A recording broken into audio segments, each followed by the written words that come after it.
Hello, and welcome to the Venue Coach Blueprint for Owners. I'm Kyle Labar.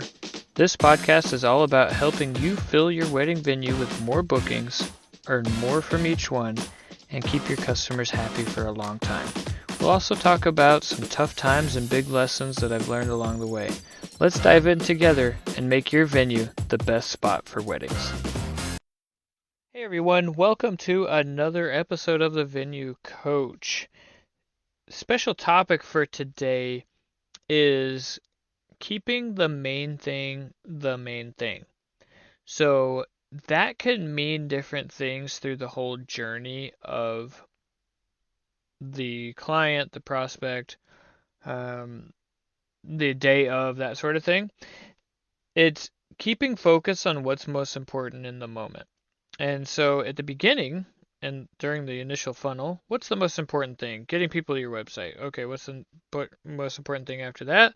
Getting people to take action, downloading a brochure, scheduling a tour. Then it's getting them out to the tour, making sure that they show up. And then the next thing is on the tour, getting them to book with you. Now, once they're done, it's following up again, still trying to get them to book with you.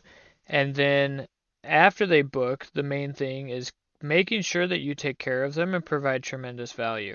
On the big day, same thing, and making sure that they're happy and want to leave you a 5-star review. So there's many different quote unquote main things through the journey of your clients, but it's important to stay focused on each of those main things as they are in place.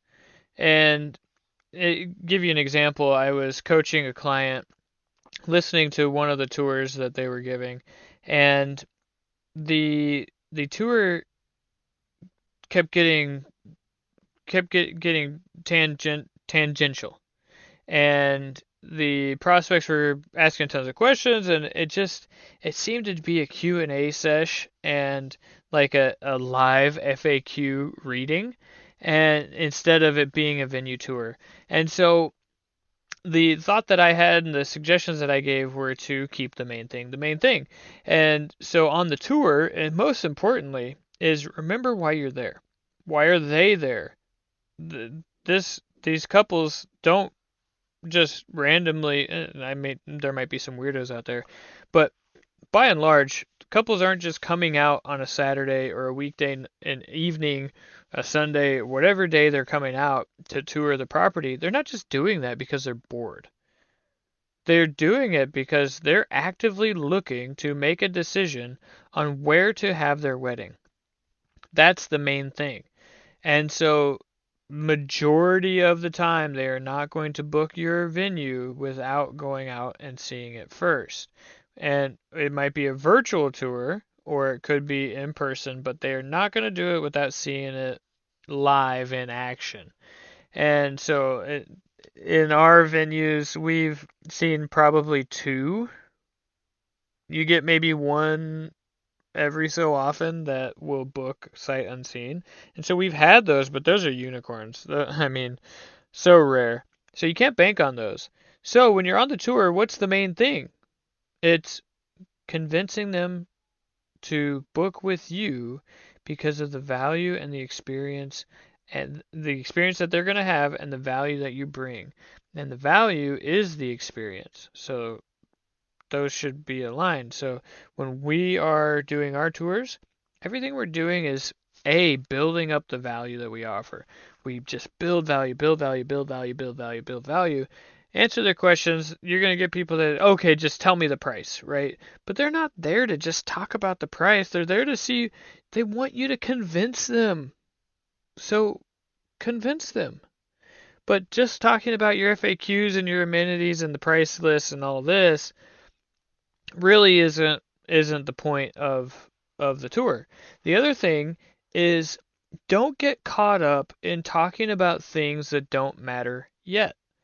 So I've heard a few different tours where, and it's actually pretty common for this, where the manager will start going down chasing a rabbit hole on different vendors or different amenities or really different vendors. Like, oh, we know a great cake maker who's so delicious and all this and blah blah blah blah blah.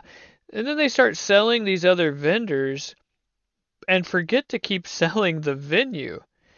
Like it doesn't matter about these other venues yet. And your vendors might be great and they might be preferred and they might even be the ones that are in house. But it it doesn't matter yet. It's not time. So let's not put those people and those services ahead of the venue when the venue is the first stop, right? We are the first stop. Remember that when you're doing your next tour. Hey, how do I keep this the main thing?